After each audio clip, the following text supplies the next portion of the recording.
Regardez comme ils sont beaux. Bonjour, ils sont souriants. Oui, Benjamin Partano, on s'est vu ce matin, mais vous n'êtes pas seul maintenant. Il y a Karine Desmonnets et Johan Cojol à vos côtés. Bonjour. Bonjour. Je vous laisse vous présenter. Alors, Karine. Merci. Je suis Karine Desmonnets, je suis la directrice de la conformité et du contrôle permanent du groupe BPI France. Johan Cojol, moi je suis directeur d'investissement dans l'équipe fonds de fonds de Benjamin et plus particulièrement en charge avec Benjamin et Karine d'avoir monté ce projet dont on va parler dans Alors quelques ce instants. projet, moi je veux tout savoir, c'est un plan retail, donnez-moi tout. Parce qu'ici on est l'œil du big et surtout on a tous les secrets. On va essayer de vous donner le plus. Je suis venu en renfort en fait. Johan est le chef de projet. Karine a été vraiment la pierre angulaire de tous les aspects qui vont nous permettre aujourd'hui de commercialiser ce projet. Depuis ce matin d'ailleurs, 7h du matin. C'est un projet qui est en fait parti d'un constat assez simple et d'une volonté assez simple de notre part qui était de faciliter l'accès à la classe d'actifs du capital investissement aux personnes physiques non professionnelles. D'accord. Habituellement, cette classe d'actifs, elle est disponible surtout pour des investisseurs professionnels et en particulier des institutionnels. Ce qu'on a voulu faire, c'est l'ouvrir à tout le monde. Il y a quand même deux défauts de cette classe d'actifs pour des personnes physiques. Le premier, c'est la liquidité et le deuxième, c'est le profil de risque. Et donc toute la réflexion pour nous a été de réfléchir à un dispositif qui nous permettait à la fois de s'adresser à des personnes physiques non professionnelles, mais aussi de pallier ces deux inconvénients que sont la liquidité et le profil de risque. Comment on fait pour casser ces barrières? C'est simple. On n'est pas parti du principe d'un fonds qui allait investir au fur et à mesure dans de nouvelles entreprises. On est parti sur un produit pour lequel le portefeuille est déjà intégralement constitué. Ah. Johan y reviendra. En gros, en transparence, on a 1500 entreprises qui figurent dans le portefeuille, d'ores et déjà, aujourd'hui, ce qui permet d'accélérer considérablement la liquidité et de pallier à un de ces inconvénients que je vous mentionnais. Le deuxième inconvénient, c'était ce profil de risque. Là aussi, pour l'atténuer, on a conçu un produit dont la diversification était assez importante. Alors maintenant, Karine, le concret. Le concret, c'est un FCPR agréé par l'autorité des marchés financiers en date du 1er septembre. Un FCPR donc avec effectivement cette grande particularité dont l'actif est déjà entièrement constitué.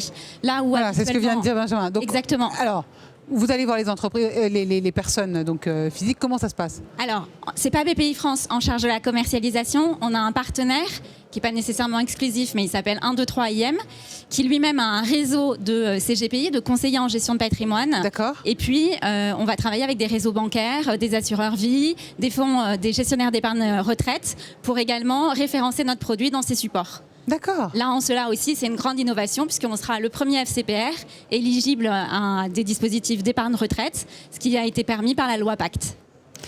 Et donc, alors, si je comprends bien, ça a été lancé ce matin, c'est ça, Johan? Oui, ça a été annoncé hier, c'est disponible à la commercialisation depuis ce matin. D'accord.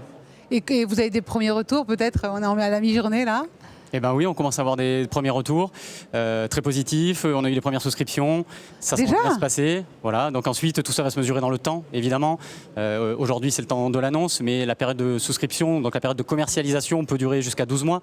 Donc on a le temps d'expliquer ce qu'il y a dans ce produit, d'expliquer aussi au passage, c'est quelque chose sur lequel on travaille depuis très longtemps. Donc c'est un produit qui s'inscrit parfaitement dans le plan de relance, mais qui est quelque chose qui était aussi au travail chez nous depuis pas mal de temps. Et donc on va avoir le temps d'expliquer tout ça aux investisseurs potentiels. Pour faire un produit comme ça, j'imagine, qui n'est pas simple à mettre en place, vous répondez à une demande? Bien sûr, nous on est convaincus qu'il y a une demande des personnes physiques non professionnelles de diversifier les possibilités qui leur sont offertes pour investir une partie de leur épargne.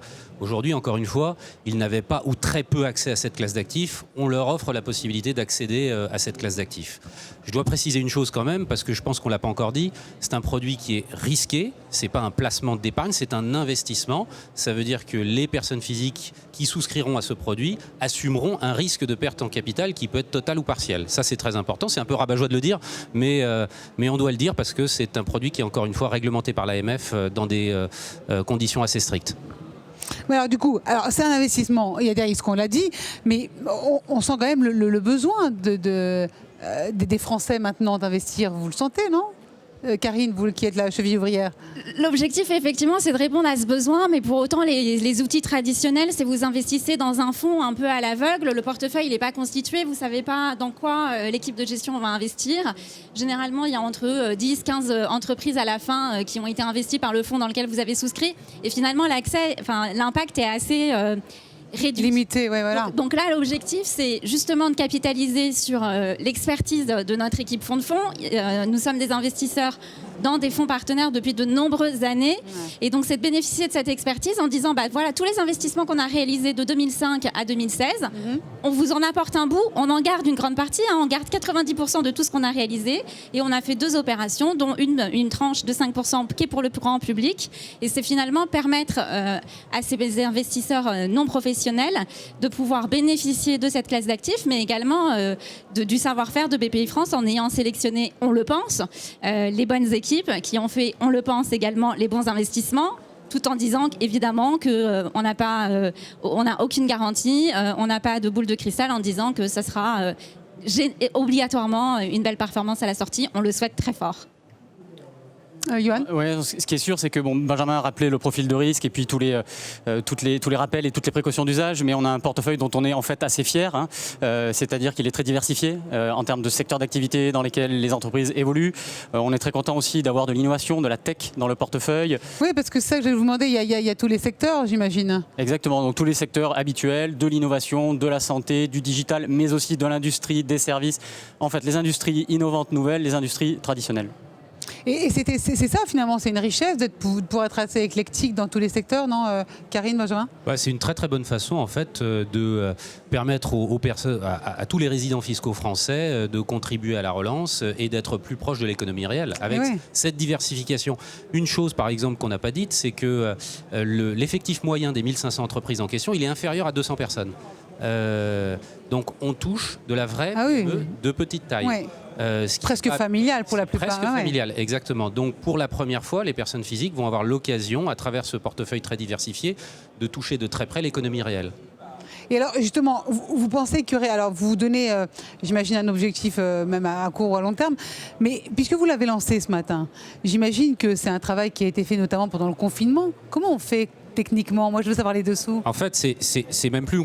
Le projet date d'il y a 18 mois. C'est 18 mois de travail. On est tous les trois aujourd'hui ici pour en parler, mais il y a beaucoup de personnes chez BPI France qui y ont travaillé. Le fameux ensemble. Exactement. Il y a un certain nombre de paramètres qui étaient fondamentaux pour que l'opération soit incontestable vis-à-vis de personnes physiques. On prend une responsabilité très forte vis-à-vis d'eux. On peut y revenir avec Johan. Il y a eu une transaction secondaire qui a été organisée en parallèle pour déterminer un prix de marché incontestable vis-à-vis des personnes physiques. Donc c'est beaucoup de travail en termes d'ingénierie juridique, réglementaire, financière pour parvenir à ce produit disponible aujourd'hui. Mais c'est en fait 18 mois de travail. Le confinement en fait a un peu ralenti au départ. Donc vous auriez pu reporter le lancement, mais vous l'avez lancé fait. Ce produit le 28 avril pour tout vous dire. D'accord. Vous l'avez comment on a suspendu le lancement du produit pour les raisons qu'on connaît tous. Et puis des raisons aussi très matérielles, ça n'aurait pas pu être accessible, j'imagine. Exactement. Et une fois que la période de confinement s'est terminée et que l'horizon s'est un peu éclairci, on a redémarré au pas de charge le projet. Vous n'avez pas perdu de temps en tout cas. Merci à tous les trois, Benjamin Paterno, Karine Demonnet et Johan Cojol. Merci et félicitations et longue vie donc à ce fameux plan retail. Merci Alexandre.